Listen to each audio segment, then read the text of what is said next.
Halo para pendengar, dimanapun kalian berada. Balik lagi channel Gara Christopher. Oke, dalam video kali ini gue akan kembali membahas tentang LN Isekai The Cheat. Dalam part sebelumnya, kita sudah mengetahui kalau keberadaan Yuti itu udah diketahui sama Kaori nih. Ya tentu aja pada awalnya Kaori juga kaget, karena Yuti itu muncul dalam keadaan kayak gambar yang satu ini. Namun, setelah diberi penjelasan sama Yuya, akhirnya si Kaori pun jadi tahu tentang nasib Yuti yang sebenarnya. Lalu, Kaori juga menyarankan kalau Yuti sebaiknya masuk dalam SMP Akademi OC aja. Dengan begitu, si Yuya juga nggak perlu khawatir lagi tentang Yuti kalau dia pergi ke sekolah. Lagian, ayahnya Kaori juga kan kepala sekolah dari Akademi OC nih. Jadi buat nyelundupin murid baru baginya itu gampang banget ya. Bayangin aja lah, Yuya yang berasal dari sekolah antah berantah aja berhasil masuk ke Akademi OC gara-gara nyelamatin Kaori waktu dia diganggu sama preman, apalagi Yuti coba. Nah, sebagai balasan atas itu, si Yuya pun berniat untuk mencari equipment yang bisa dipakai sama Kaori nih. Biar pas mereka jalan-jalan ke ibu kota Alkeria, si Kaori itu bisa aman. Karena memang nggak bisa dipungkiri juga kalau ibu kota Alkeria merupakan salah satu tempat berbahaya dalam isekai itu, karena keberadaan dari kuil hitam. Jadi kalau Yuya membiarkan Kaori masuk ke sana tanpa pakai equipment apapun, itu sama aja kayak nyelakain anaknya orang. Dalam part kali ini, panel cerita pun menyorot kisah yang ada di bumi, di mana untuk pertama kalinya si Yuti itu ngelihat semua hal yang ada di kota Yuya. Ya tentu aja si Yuti ini mirip kayak Tarzan yang baru lihat kota. Yuti terus ngeliatin gedung-gedung tinggi yang ada di sana. Di sini Yuti juga bertanya nih, apakah semua yang ada di sini adalah rumah? Yuti pun mengatakan hal itu sambil menunjuk ke arah perumahan dekat sana. Mendengarkan hal itu, Yuya pun mengiyakannya. Nah, di sini Yuti pun sangat kaget dong dan berkata nih, jadi Yuya itu tinggal di perumahan bangsawan ya? Mendengarkan jawaban dari Yuti, Yuya pun cukup terkejut nih, karena memang yang di hadapan mereka itu rumah biasa gitu, bukan perumahan bangsawan. Lalu Yuya juga menjelaskan, kalau rumah yang Yuti lihat adalah perumahan umum biasa dan bukannya milik bangsawan nih. Di sini Yuti pun terkejut dong, karena memang rumah umum dalam dunia ini tuh hampir kayak rumahnya bangsawan yang ada di isekai. Nah, yang lucunya lagi, si Yuti juga sempat kaget pas pertama kali ia lihat mobil-mobil yang lewat. Dia kira mobil itu monster, jadi Yuti pun memasang kuda-kuda bertarung untuk menyerang mobil itu. Bahkan, ia sampai minta busur peraknya dikembalin sama Yuya, karena kalau enggak dia itu nggak bisa ngelawan monster tadi. Di sini Yuya pun hanya bisa menepuk jidatnya setelah melihat kepolosan dari Yuti yang hampir aja membunuh manusia di sana. Melihat Yuya yang sudah kewalahan, akhirnya Kaori pun membantunya nih untuk menjelaskan semua hal tentang mobil kepada Yuti. Setelah mendengarkan penjelasan dari Kaori, si Yuti pun tambah kaget karena dia baru tahu ada benda yang bisa bergerak secepat itu tanpa menggunakan sihir dan hanya menggunakan bahan bakar yang bernama bensin. Tapi si Kaori itu agak bingung nih buat ngejelasin asal dari bensin. Jadi Kaori pun berkata kalau bensin adalah bahan bakar mirip sihir yang dibutuhkan mobil untuk bisa bergerak. Nah, aksi Yuti juga nggak berhenti di situ aja.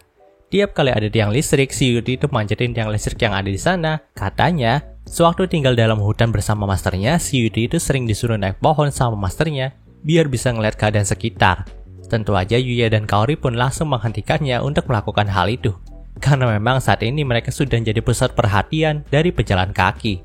Apalagi di antara mereka juga ada yang udah tahu kalau Yuya adalah model pria yang pernah ikut sesi foto sama Miyu nih. Jadi tambah heboh lagi lah keadaan di sana. Ditambah lagi Yuti itu nggak sengaja lari ke tengah jalan raya, karena kan kalau di hutan itu nggak ada trotoar, jadi dia itu bisa bebas lari ke sana kemari gitu. Tapi kita tahu sendiri kalau di bumi kan tempatnya pejalan kaki itu trotoar dan bukannya jalan raya. Ya udah tuh si Yuti hampir ketabrak mobil. Untungnya si Yuya itu punya refleks cepat buat nyelamatin Yuti. Akhirnya peristiwa tabrakan itu gak terjadi. Tapi nih setelah diselamatin sama Yuya, Yuti itu malah ngomong kenapa Yuya mendorongnya ke pinggir. Padahal kalau mobil tadi menabraknya, maka mobil itu yang akan rusak sendiri. Mendengarkan hal itu, Yuya pun cuma bisa ngebatin kalau memang gitu kejadiannya. Maka untunglah jika Yuya itu nyelamatin Yuti. Kalau enggak ya pengemudi mobil tadi bisa tewas karena nabrak si Yuti. Sementara itu, Kaori pun langsung menghampiri keduanya untuk memastikan kalau Yuya dan Yuti itu baik-baik aja. Setelah itu, Kaori, Yuya, dan Yuti pun langsung melanjutkan perjalanan mereka. Karena memang tujuan mereka pergi dari rumahnya Yuya itu buat cari baju baru buat Yuti. Nah, pas waktu mereka sudah sampai di depan distrik pembelanjaan, Yuti itu melihat ada bangunan yang sedang direnovasi. Dan ada satu pilar yang dikatain sama Yuti bakal jatuh dan menimpa wanita beserta anaknya. Mendengarkan hal itu, Yuya dan Kaori pun agak kaget dong, karena memang menurut mereka pilar itu kokoh-kokoh aja gitu, nggak mungkin jatuh. Tapi si Yuya itu memang melihat ada seorang wanita dan anak kecil yang ada di sana. Mereka berdiri di dekat pilar itu. Dan benar saja setelah beberapa menit kemudian, pilar yang ditunjuk sama Yuti tadi pun runtuh dan hampir menimpa ibu beserta anak tadi. Melihat hal itu, Yuya pun langsung refleks nyelamatin mereka dong. Namun karena pilar yang runtuh itu cukup besar dan hampir mengenai ibu dan anaknya, Yuya pun terpaksa menggunakan sihir buat mengatasinya. Nah, karena ada banyak orang yang melihat kejadian itu, si Yuya pun menggunakan sihir yang meningkatkan kecepatannya. Lalu langsung menendang pilar itu dengan cepat. Untungnya nggak ada yang melihat Yuya saat menendang pilar itu. Jadi si anak dan ibunya selamat dari maut. Melihat hal itu, Kaori pun lagi-lagi nyamperin Yuya buat nanyain keadaannya. Di sini Yuya pun berkata kalau dia itu baik-baik aja. Namun di sini ia pun meminta maaf kepada Kaori karena telah membuatnya khawatir. Mendengarkan hal itu, Yuti itu malah nyeletuk nih. Kalau si Yuya itu nggak mungkin terluka karena hal tadi, karena memang Yuya itu sangatlah kuat. Mendengarkan hal itu, keduanya pun langsung memegangi dahi mereka karena itu bukan masalahnya. Namun nih, yang menjadi sorotan di sini adalah si Yuti itu bisa melihat masa depan teman-teman. Yaps, kalau bukan Yuti yang memberitahu akan ada pilar yang runtuh menimpa ibu dan anak yang ada di sana, si Yuya itu pasti nggak bisa menolong mereka. Panel cerita pun berpindah ke toko baju nih. Pada saat itu aksi konyol dari Yuti pun nggak berhenti pas tadi aja. Nah, di saat Yuti itu lagi nyobain baju di sana, dia itu malah keluar dari kamar ganti dan malah nunjukin celana segitiganya sama Yuya. Karena memang dari tadi dia itu disuruh ganti baju terus sama Kaori. Maka dari itu dia kiranya si celana segitiganya itu hilang. Jadi dia mau si Yuya itu mastiin apakah celana segitiganya itu hilang beneran atau enggak. Mendengarkan hal itu, Yuya pun kembali nempok jidatnya lagi. Udah disuruh gitu sama Yuti, si Yuya juga satu-satunya laki yang ada di sana. Ya tentu aja Yuya pun sudah menjadi pusat perhatian semua wanita yang ada di sana. Panel cerita pun berpindah ke beberapa hari setelah kejadian belanja tadi. Di sini sesuai janjinya, si Yuya itu akan mencarikan equipment buat Kaori nih. Karena memang si Yuti juga udah bisa masuk SMP Akademi OC berkat Kaori. Jadi sekarang waktunya si Yuya itu membalas budi kepada Kaori. Namun di sini, si Yuya itu masih bingung item apakah yang pas buat Kaori. Karena memang jika Kaori itu memakai equipment seperti Zirah Bloody Ogre mirip Yuya, dia pasti akan sangat kerepotan. Ya bisa dibilang selain penampilan Zirahnya yang mencolok, rasanya Zirah Bloody Ogre juga terlalu berat buat dipakai sama Kaori nih. Maka dari itu, si Yuya pun berniat mencari sebuah equipment yang seperti jubah ataupun hal yang bisa dipakai sama Kaori nantinya. Tapi equipment itu juga harus bisa membuatnya aman selama perjalanan ke ibu kota Alkeria nanti. Jadi di sini Yuya pun ngomong ke Akatsuki dan Knight kalau nampaknya mereka akan pergi berburu lagi. Mungkin aja ada beberapa drop item dari monster yang bisa dijadikan equipment pas buat Kaori. Mendengarkan hal itu, Akatsuki dan Knight pun langsung mengangkat cakar mereka masing-masing. Tapi tak hanya mereka, di sini Yuti juga ikut mengangkat tangannya. Dan itu artinya dia itu mau ikut dalam perburuan ini. Melihat hal itu, si Yuya pun ngomong nih, kalau sebaiknya Yuti itu di rumah aja. Karena memang Yuti kan masih memiliki kekuatan evil yang terpendam. Jadi Yuya juga takutnya Yuti itu bakalan lepas kendali lagi. Selain itu, Yuya juga khawatir tentang keadaan Yuti yang baru aja selesai bertarung dengan dirinya dan Master Kelinci. Jadi takutnya si Yuti itu bakal kelelahan banget. Mendengarkan hal itu, Yuti pun berkata, kalau kekuatan evilnya nggak mungkin akan bangkit lagi selama Akatsuki masih ada di sini. Karena skill Sanctuary dari Akatsuki itu kayak penangkal kekuatan evil. Jadi walaupun kekuatan evil dalam diri Yuti itu masih belum hilang, tapi kekuatan itu nggak akan pernah bangkit lagi. Lagi pula dia juga ingin membantu Kaori untuk mewujudkan keinginannya pergi ke ibu kota Alkeria. Ya karena memang si Kaori juga udah banyak membantu Yuti dalam bumi. Jadi setidaknya ini adalah balas budi dari Yuti juga. Setelah menerkan hal itu, pada akhirnya Yuya pun menyetujui Yuti untuk ikut. Pada akhirnya mereka pun langsung pergi ke beberapa tempat di hutan sarang iblis besar ini. Nah pada saat mereka sudah mencapai bagian tengah hutan yang bisa dibilang tempat biasanya Mithril Boar itu pada nongkrong, si Yuti itu mengatakan kepada Yuya kalau akan ada monster yang akan datang. Nah, hal itu juga dikonfirmasi dari Gonggongan Knight. Melihat kejadian itu, Yuya pun kaget dong. Karena memang ia tidak menyangka tanpa kekuatan evil, kekuatan pendeteksi kehadiran musuh punya Yuti itu sama kuatnya dengan punyanya Knight.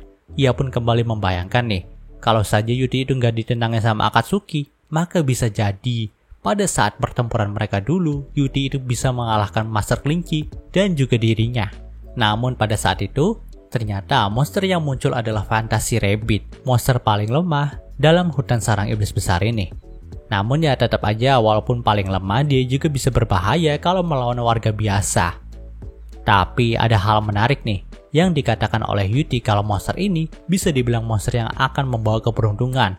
Karena memang keberadaan monster ini juga bisa dibilang sangatlah langka. Dan benar aja pas Yuya itu memeriksa status dari Fantasy Rabbit, semua status kekuatannya itu berada di angka 777. Angka itu bisa dibilang pembawa keberuntungan teman-teman. Nah, masalahnya si Fantasy Rabbit ini sangatlah susah untuk ditangkap, apalagi untuk dibunuh, karena memang dia itu memiliki skill pendeteksi hawa niat membunuh. Jadi, kalau semisal Yuya itu menyerangnya dari titik buta, Fantasy Rabbit itu bisa menghindarinya. Lalu ada juga skill yang bisa membuatnya berpindah tempat ke tempat yang sangat aman jika nyawanya terancam. Mendengarkan hal itu, si Yuya pun merasa kalau membunuh Fantasy Rabbit ini adalah hal yang mustahil. Jadi ia lebih memilih untuk meninggalkannya aja. Tentu aja Yuti pun langsung kaget dong dan berkata kalau ini adalah kesempatan emas bagi mereka buat memburunya. Siapa tahu dia juga memberikan drop item yang bagus buat dipakai sama Kaori. Namun Yuya itu mempertanyakan lagi nih, jadi gimana cara mereka bisa memburunya? Kan dia itu nggak bisa ditangkap ataupun diburu gitu. Di sini Yuti pun langsung mengambil busur dan anak panahnya, lalu mengarahkannya kepada monster itu. Yuti juga berkata kalau hal itu sangatlah mudah bagi dirinya. Menghilangkan niat membunuh dan membintik musuh dari titik buta mereka adalah keahlian yang diajarkan oleh masternya. Benar saja, si Yuti pun bisa membunuh monster itu dengan sangat mudah. Di sini Yuya pun heran nih, kenapa pas Yuti itu melawan dirinya dan Master Kelinci, si Yuti nggak menggunakan kemampuannya ini. Karena memang kalau misalkan dia pakai kemampuannya ini, ya Yuya sama Master Kelinci itu udah dibunuh dari tadi gitu. Dan cerita di LN ini ya bisa tamat gitu. Nah, mendengarkan hal itu, Yuti pun berkata kalau kekuatan evil itu telah menguasainya saat itu.